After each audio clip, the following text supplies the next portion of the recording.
नमस्कार मंडळी, S S food कट्टा या चॅनलमध्ये आपलं स्वागत आहे. बाहेरून अगदी खुसखुशीत आणि आतून मऊ मसालेदार असे आलू चॉप आज आपण पाहणार आहोत. व्हिडिओ शेवटपर्यंत नक्की पहा. चला तर जराही वेळ न घालवता रेसिपीला सुरुवात करूया. सर्वप्रथम आपण बेसनचं बॅटर आहे ते तयार करून घ्यायचं आहे. त्यासाठी इकडे मी बाउल घेतलेला आहे. बाउलमध्ये आपण आता अर्धा कप बेसन पीठ आहे ते घालायचं आहे. त्यानंतर याच्यामध्ये आपण मसाले घालणार आहोत. 1 चमचा धणे पावडर आहे ती घालायची आहे. त्यानंतर याच्यामध्ये अर्धा चमचा गरम मसाला आहे तो घालायचा आहे. त्यानंतर याच्यामध्ये आपण अर्धा चमचा लाल तिखट मसाला आहे तो घालणार आहोत. बेसन पीठ इकडे मी चाळून घेतलेला आहे. त्यानंतर याच्यामध्ये चवीनुसार मीठ आहे ते घालायचं आहे. मीठ तुम्ही तुमच्या अंदाजे घाला. त्यानंतर याच्यामध्ये 1 चमचा तेल आहे ते घालायचं आहे. तेल इकडे मी नॉर्मल टेम्परेचरचंच घेतलेलं आहे, गरम नाही करून घेतलेलं आहे. त्यानंतर याच्यामध्ये आपण आता थोडं थोडं पाणी घालून हे बॅटर आहे ते असं मिक्स करायचं आहे. बघू शकता असं मिक्स करून घ्यायचं आहे. बघू शकता असं झालं पाहिजे बॅटर. आपण आता हे बॅटर आहे ते बाजूला ठेवून द्यायचं आहे. आपण आता ठेचा तयार करून घेणार आहोत. त्यासाठी इकडे मी खलबत्ता घेतलेला आहे. खलबत्त्यामध्ये आपण आता 3 पाकळ्या लसूण असे मी तुकडे करून घेतलेले आहेत. त्याने अर्धा इंच आलं आणि 4 हिरव्या मिरच्या घेतलेल्या आहेत. आपण आता ह्या मस्तपैकी अशा ठेचून घ्यायच्या आहेत. त्यानंतर थोडंसं जिरं आहे ते घालायचं आहे. जिरं नाही घातलात तरी चालेल. आपण आता हे चांगलं असं ठेचून घ्यायचं आहे. बघू शकता तुम्ही हे मिक्सरला पण लावू शकता. बघू शकता आपलं ठेचून झालेला आहे आणि आपला आलं लसूण मिरचीचा ठेचा तयार झालेला आहे. आपण आता आलू चॉपची भाजी तयार करून घेणार आहोत. इकडे फ्राय पॅन घेतलेला आहे. फ्राय पॅन मध्ये आपण आता थोडंसं 1 चमचा तेल घालायचं आहे. त्यानंतर जिरं घालायचं आहे अर्धा चमचा. त्यानंतर इकडे मी एक कांदा घेतलेला आहे असे उभे स्लाइड्स करून. बघू शकता तुम्ही. आपण आता हा कांदा आहे तो चांगला 1 ते 2 मिनिटं हाय फ्लेमवर आपल्याला हा परतवून घ्यायचा आहे. बघू शकता तुम्ही. थोडा कांद्याचा कलर आहे तो थोडासा लालसर झाला पाहिजे. बघू शकता.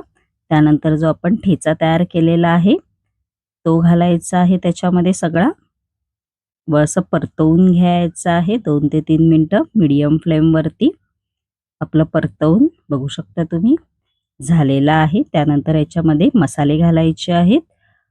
अर्धा चमचा लाल तिखट मसाला आहे तो घालायचा आहे. अर्धा चमचा धणे पावडर आहे ती घालायची आहे. अर्धा चमचा गरम मसाला आहे तो घालायचा आहे व चांगले मसाले आहेत ते परतवून घ्यायचे आहेत. बघू शकता तुम्ही 1 ते 2 मिनिटं आपले मसाले आहेत ते चांगले असे परतवून झालेले आहेत. त्यानंतर इकडे मी 3 उकडलेले बटाटे असे हाताने मॅश करून घेतलेले आहेत. आपण आता हे उकडलेले बटाटे आहेत ते या मिश्रणामध्ये घालायचे आहेत. त्यानंतर चवीनुसार मीठ आहे ते घालायचं आहे व चांगलं असं परतवून घेणार आहोत आपण आता हे मिश्रण. 2 ते 3 मिनिटं मीडियम फ्लेमवर आपण आता हे चांगलं परतवून घेणार आहोत. गॅसची फ्लेम इकडे मीडियमच ठेवा. आपलं परतवून झालेलं आहे. आपण आता याच्यामध्ये अर्धा चमचा आमचूर पावडर आहे ती घालायची आहे व परत असं परतवून घेणार आहोत.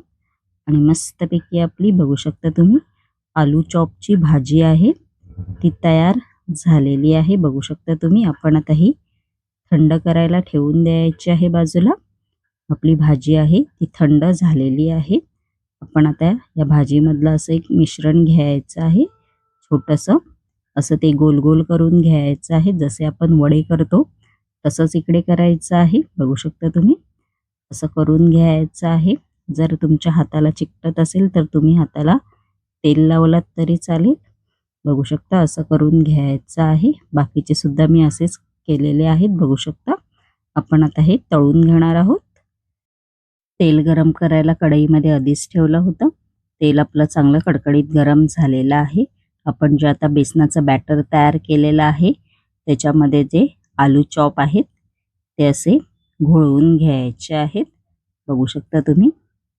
आपण आता हे तेलामध्ये तळून घेणार आहोत. बघू शकता मस्तपैकी असे थोडे क्रिस्पी होईपर्यंत आपण आता हे तळून घ्यायचे आहेत. खूप छान लागतात हे. जसा आपला बटाटा वडा असतो तसेच असतात, पण ह्याची भाजी वेगळी असते, पण खायला खूपच छान लागतात. पुदिन्याच्या चटणीबरोबर तुम्ही खाऊ शकता किंवा टॅमॅटो केचप बरोबर. आणि मस्तपैकी असे गरमागरम आपले आलू चॉप तयार झालेले आहेत. बघू शकता तुम्ही. आणि माझी रेसिपी कशी वाटली कमेंटमेंट बॉक्समध्ये नक्की सांगा. आणि अशाच नवनवीन युनिक रेसिपी जर तुम्हाला माझ्या चॅनलवरती पाहायच्या असतील आणि तुम्ही जर माझ्या चॅनलवरती नवीन असाल तर नक्की SS फूड कट्टा या चॅनलला लाईक, शेअर आणि सबस्क्राईबर करायला विसरू नका. धन्यवाद.